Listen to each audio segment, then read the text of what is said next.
I have a confession to make, and it's not an easy one. I didn't marry my wife because I loved her. I married her because I wanted to make her suffer.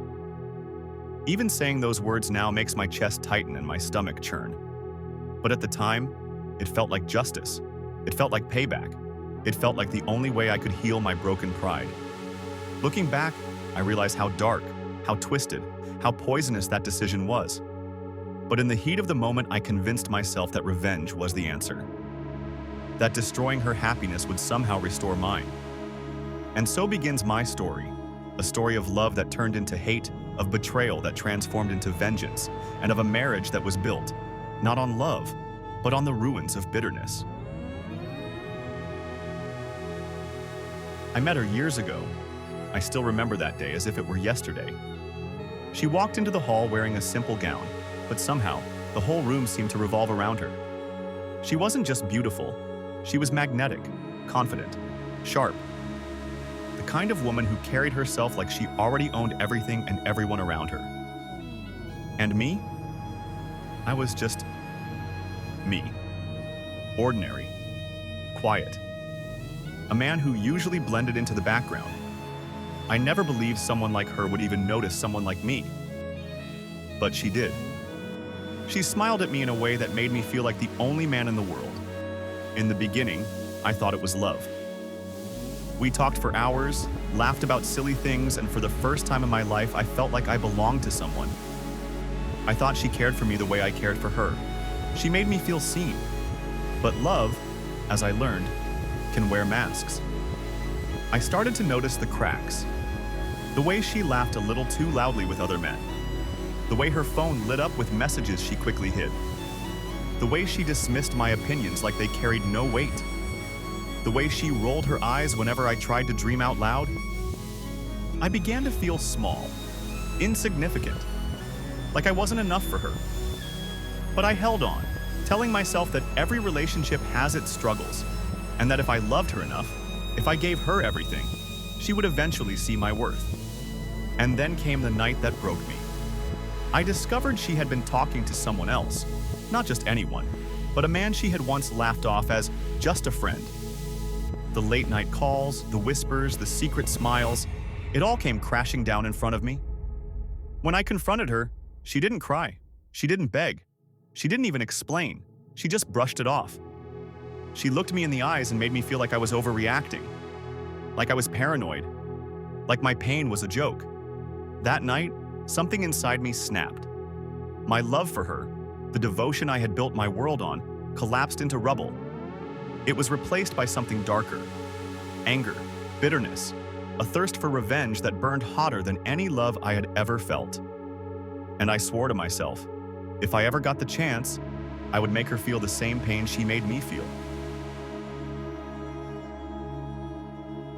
So when she eventually came back into my life, pretending like she wanted me, I didn't hesitate. I played along, I smiled, I told her everything she wanted to hear.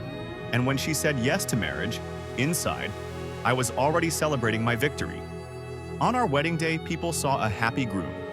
But behind my smile, I was plotting her misery. I withheld affection. I ignored her tears. I dismissed her dreams, just like she once dismissed mine. Every time she tried to reach out, I turned away. Every time she tried to show love, I made her feel unwanted. At night, when she thought I was asleep, I could hear her sobbing quietly into her pillow. And instead of feeling sympathy, I felt satisfaction. I told myself, now you know how it feels. Now you know what you did to me. But the thing about revenge is, it doesn't heal you. It doesn't make you feel better. One evening, I came home later than usual. She was sitting on the floor of our bedroom, clutching a photo of us from happier days. Her eyes were swollen from crying, but when she saw me, she still smiled. Not a fake smile, a broken one.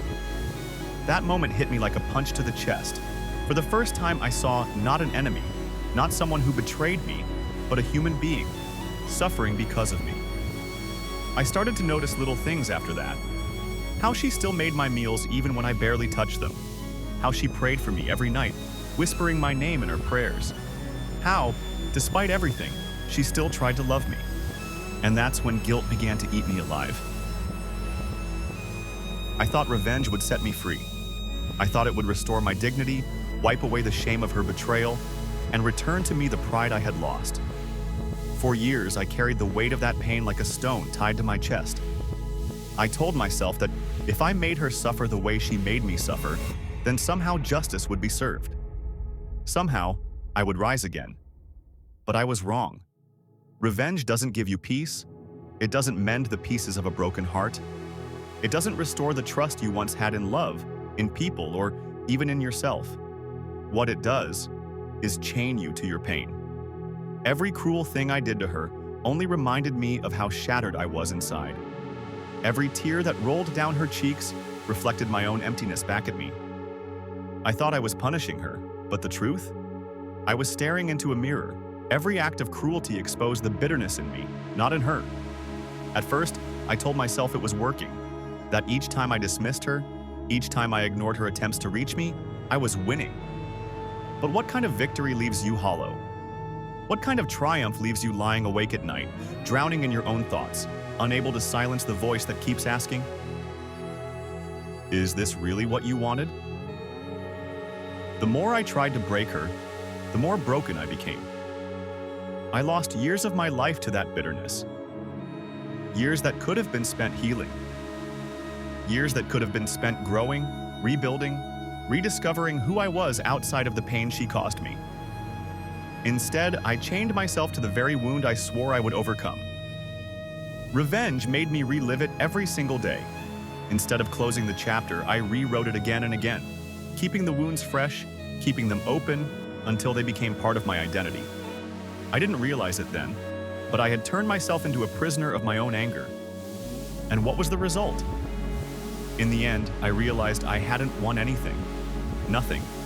No healing, no closure, no peace. I didn't rebuild myself. I eroded myself. I destroyed what little good was left between us. I took whatever love we had, fragile and wounded as it was, and I ground it into dust with my own hands. I didn't just break her heart, I broke mine too. And here's the bitter truth. Her betrayal may have started my pain, but my revenge kept it alive. My own actions prolonged my suffering. I thought I was teaching her a lesson, but in reality, I was the one who needed to learn.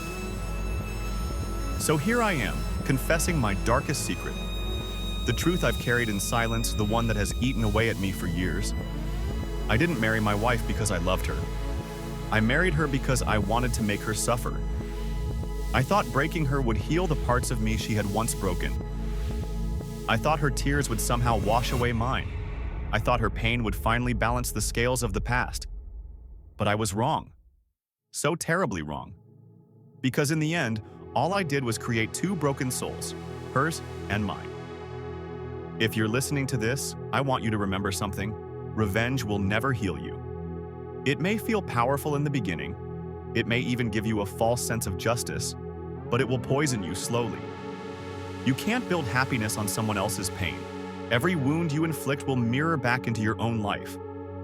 If someone hurts you, the greatest victory is not to hurt them back. It's to forgive, to let go, to move forward. Forgiveness doesn't mean you forget, but it frees you from the prison of bitterness. And freedom is something revenge can never give, because marriage should never be a prison of revenge. It should be a sanctuary of love, trust, and healing. And I learned that lesson too late. By the time I realized it, the damage was already done.